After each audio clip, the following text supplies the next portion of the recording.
హరి ఓం everyone. శివానందారి చదువుతున్నాను. దాంట్లో శివుడి గురించి శ్రీకాళహస్తీశ్వర శతకంలో ఓ పద్యం.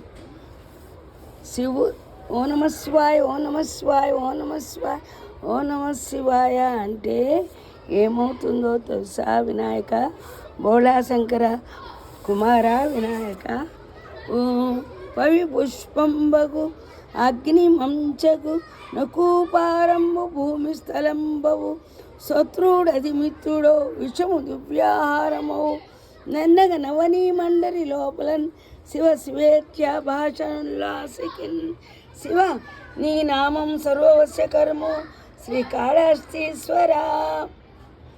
ఈశ్వర, లోకంలో శివనామోచనం చేసే పుణ్యాత్మునికి వజ్రము పువ్వు అవుతుంది, అగ్ని మంచు అవుతుంది, సముద్రం నేల అవుతుంది, శత్రువు మిత్రుడు అవుతాడు, విషము అమృతాన్నం అవుతుంది.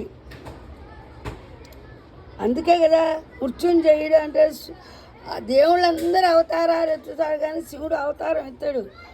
మృత్యుంజయుడు ఆఖరి పార్వతీదేవి కూడా అవతారాలు ఎత్తుతుందిట అమ్మవారు.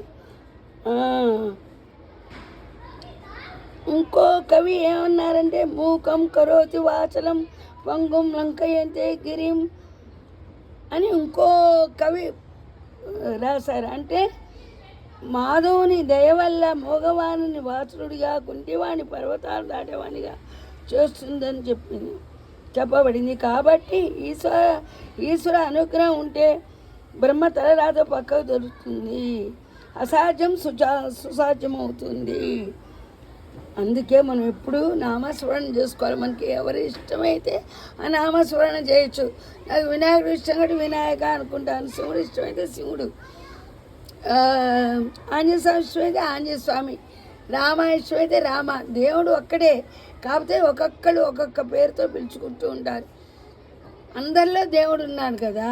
ఉంటాం మీ శ్రీదేవి. నచ్చితే లైక్ చేయండి.